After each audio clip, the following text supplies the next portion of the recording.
In March of 2017, Boston Celtics fans were cheering for Devin Booker. After 19 points in the first half, he exploded for 23 in the third. Phoenix only had 8 healthy players that night, but no one expected a 20-year-old to be doing this. But every bucket he made the crowd go crazy in Boston. Could he score 70 at 20 years old? Only 5 players have done that. Wilt Chamberlain, Elgin Baylor, David Thompson, David Robinson, and most recently Kobe. Booker's 70th came at the free throw line. Historic because all those other guys I mentioned were way older than 20. 20-year-olds have never scored 60, let alone 70. After the game, his teammates made a 70 sign, reminiscent of Wilt's 100, the only time they celebrated that year during one of the worst seasons in Suns history. The 5th worst season, actually, in 54 years for the Suns. In fact, 4 of the 5 worst seasons all time happened after Devin Booker got drafted. That led certain fans and the media to say this. But Devin Booker is this high-volume, high-usage scoring guard who really doesn't do anything else. And so by many, including me, we look at him and go, he's overrated. And now we know that take is so wrong. The Suns just gave Book the worst teammates in the NBA. But the worst part is this wasn't like the Philly process. They were trying to win. So people blamed the owner. Ever since Robert Sarver bought the team in 2004 and the old management left, he turned them into trash. But if that's true, how did they become the best team in the NBA with the same owner? Actually, this team just knows how to do quick rebuilds. In 2005, they won 62 games, a year after winning 29 games. Mike D'Antoni won Coach of the Year, Brian Colangelo Executive of the Year, for signing Steve Nash to finalize the 7 seconds or less team. Steve Nash won MVP, but a freak injury to Joe Johnson when he busted his eye, and San Antonio won in round 2. They were a contender for about 10 years, but something weird always happened. The team was cursed. In 2012, Steve Nash left for LA, and they started one of the most painful rebuilds ever. Ryan McDonough became the GM, and he drafted Alex Len 5th overall, with CJ McCollum and Giannis still on the board. Still, Goran Dragic had a breakout season in 2014, winning Most Improved Player. He scored 20 points a game, 3rd team All-NBA. Just good enough to miss the playoffs by 1 game. And miss Zach LaVine by 1 spot in the draft. On top of that, they traded for Isaiah Thomas while already having a young Dragic and Eric Bledsoe in the backcourt. He demanded out, so they traded him to Miami for 2 role players and 2 first-round picks. The next season, a 10th place finish, filled with arguments on the sidelines and more bad trades. They got the 13th pick and made their one smart move in 6 years, drafting Devin Booker from Kentucky. But they also signed Tyson Chandler, basically admitting that the Alex Len pick was a bust, and they re-signed Brandon Knight to a massive contract. Those stupid deals screwed up their cap space for years. In 2016, Eric Bledsoe tore his meniscus, and head coach Jeff Hornacek was fired. They finished 14th, and with the 4th overall pick, Dragan Bender. You are right. I do have the power. I have all the power in the world.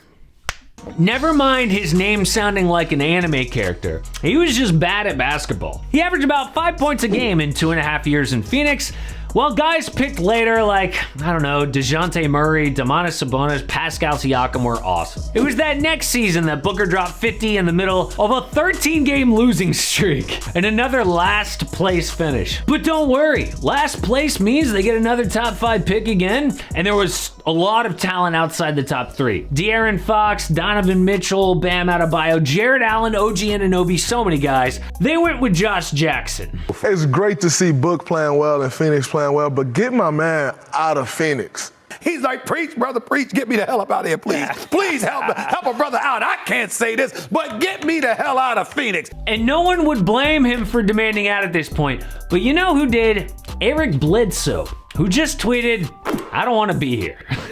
The season started as bad as it could with a record loss on opening night, and they quickly fired head coach Earl Watson. That season they finished, shocker, last place, and for the first time ever, the Suns got the #1 pick. Now, some people at this point would clown on them for not taking Luka Doncic. They took DeAndre Ayton, obviously, but to be fair, no one knew Luka would be this, and DeAndre Ayton has been pretty darn good. Now, I could blame them for not extending DeAndre Ayton last offseason. We don't know what's going to happen with him, but at least they extended Booker for a max 5-year deal, and he took it because, well, he had to take that money. But the day everything changed was October 8th, 2018. That is the day they finally fired Ryan McDonough and replaced him with James Jones, who many people thought was overrated at the time. Sports Illustrated wrote, Sarver replaced McDonough with a longtime NBA player, James Jones,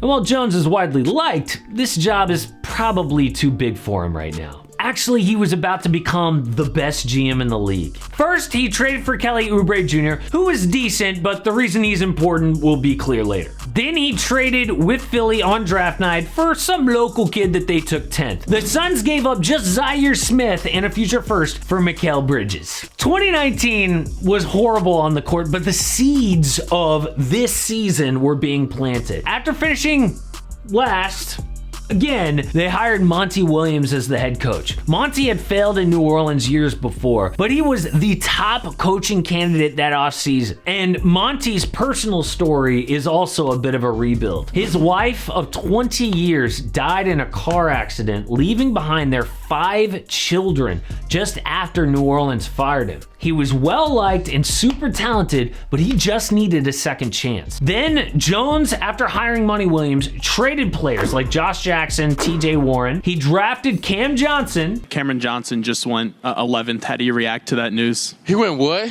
11th. Cam in Johnson the draft. 11th. Yep, it's right on the screen right there. Wow.